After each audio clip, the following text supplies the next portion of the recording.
Welcome to On the Vineyard, a 10-minute weekly wrap-up of the news from the Vineyard Gazette Media Group on Martha's Vineyard. I'm publisher Monica Brady-Meyerov. We're so glad you're here. On the Vineyard is sponsored by Martha's Vineyard Bank. This week, Martha's Vineyard was hit with a blizzard that brought more snow than the island has seen in decades.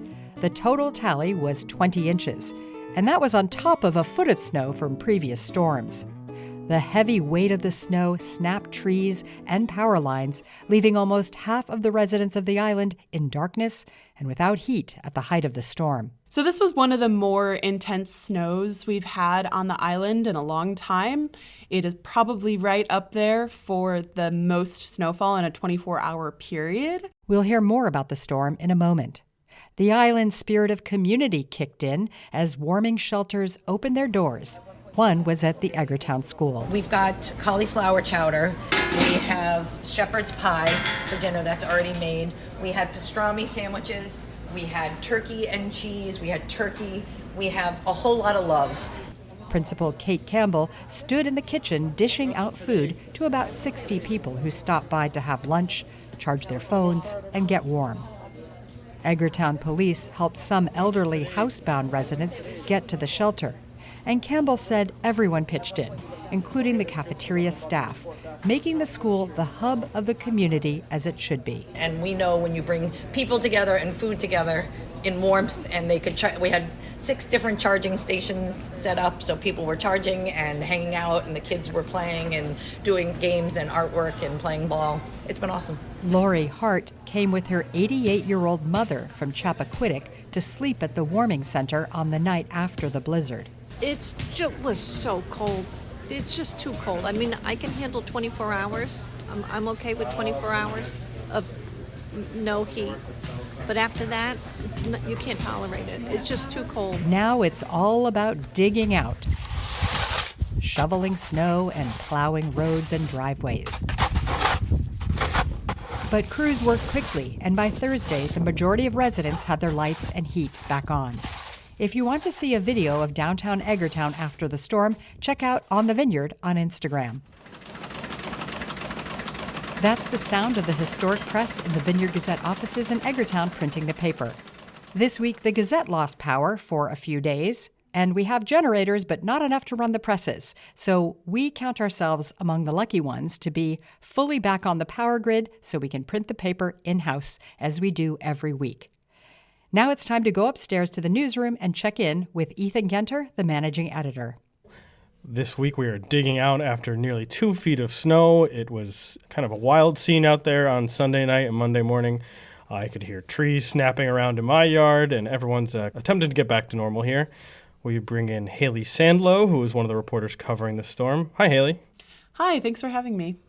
We were covering this storm throughout the day on Monday. It started late Sunday night. Lay the scene out for us. What did you see out there when you were out there? So I think most everybody could see the snow and hear the heavy winds. We had wind gusts up to 71 miles per hour, which is pretty extreme. The snow lasted most of the day on Monday, and it was really heavy and wet snow. And so that really brought down power lines. It made accessing a lot of these roads pretty tough. We talked to a couple plow drivers. One said he was out there for 30 hours plus. You talked to some meteorologists. Where does this fit? What did we kind of see meteorologically wise? So this was one of the more intense snows we've had on the island in a long time. It is probably right up there for the most snowfall in a 24-hour period. We've had bigger storms that have lasted longer than that, but it's being compared to the storm of 78. In total, we got around 20 inches, and that just about takes the record of the 24-hour snowfall, the last record being set in 1961, according to our previous reporting, for 19 inches. Places around the East Coast got 3 to 4 feet of snowfall and definitely broke some records there. Providence got a whopping 37.9 inches, which is pretty incredible. But in terms of the island here, it's kind of an anomaly. We don't typically get such sustained snow cover, is what meteorologists have told me. And you went over to the Edgartown school, which was hosting a warming shelter for the, thousands and thousands of people who didn't have power. What was the scene like over there? Spirits were high, really. There were children in snow pants playing with a ball. The cafeteria was serving hot soup and sandwiches and hot coffee. People were charging their devices and smiling. It really embodied the spirit of Islanders helping Islanders, which we saw all throughout the storm. Emergency services making plans for people to get necessary medical care through plowing or transportation. There was a woman who went into labor early during the storm, and her car seat hadn't yet arrived and was stuck in the mail for her new infant. Another Islander loaned her a car seat and got that taken care of. So everybody has really been helping each other, sticking together as a community, and getting through this storm all together. Thank you, Haley. I bet a lot of people are excited for spring. Thank you so much. Thanks, Ethan. Now we turn to Louisa Huffstadter, who covered a major milestone for a project to try and get a new high school. Louisa, what happened this week? This was the big week for the Martha's Vineyard Regional High School project. They received a unanimous vote Wednesday morning from the Massachusetts School Building Authority, which has agreed to a grant of more than $71 million to help the school build its $333 million projected new campus. That still leaves $262 million for Island taxpayers to come up with, and we'll find out whether the voters have an appetite for that in June. And this has been a long road to get to this point. The school has how many times tried to go to the MSBA to try and get money? It has been, I believe, 6 or 7 attempts to become a part of the state rebuilding program, which uses money from the sales tax to help schools build and refurbish their facilities.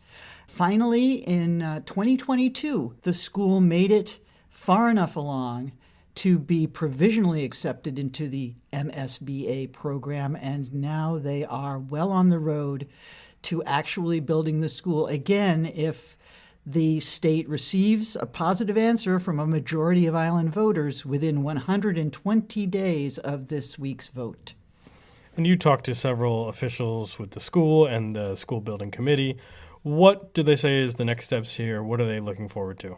It's a big hurdle to get the information out to all the voters. First of all, there's sticker shock in the extreme because $333 million to build a high school with less than 200,000 square feet is an enormous amount by mainland standards.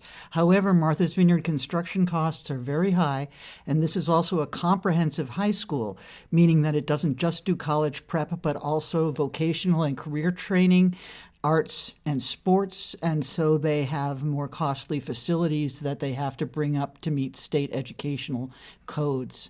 So getting the message out to the island voters that the school as it exists, built in 1959, is in very poor condition with failing systems that are costly to operate, and that this is probably the best opportunity the Vineyard will have, possibly ever, to build a new school with so much of the state's participation.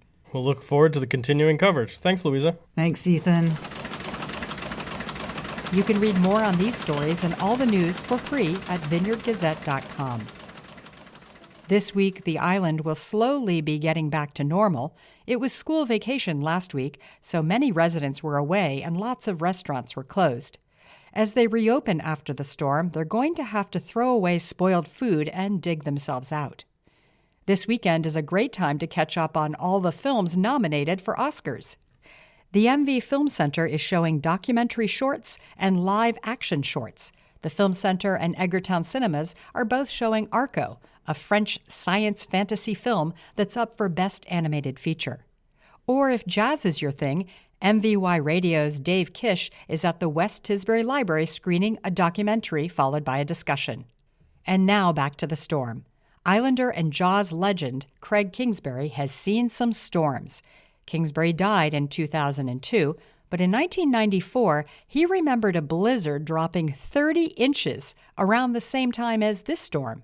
We've had some old humdingers back in '52 in the end of February. We had to use bulldozers to clean the roads. The snowplows got stuck in that blizzard. February 24th, I think it was. Altogether, about 30 inches. And we had 3 humdingers back in '56 in March. Thank you to Lindsay Lee and the Martha's Vineyard Museum for this archival audio. Our theme music is from island composer and musician Michael Hayden. If you like the show, please follow us so you won't miss an episode, and tell a friend who loves the vineyard, even in a snowstorm. Thanks to our sponsor, Martha's Vineyard Bank, a community bank whose employees live and work locally, providing personalized guidance and committed to understanding the needs of the community. Learn more at mvbank.com. I'm Monica Brady-Meyerov. Thanks for joining us on The Vineyard. Talk to you next week.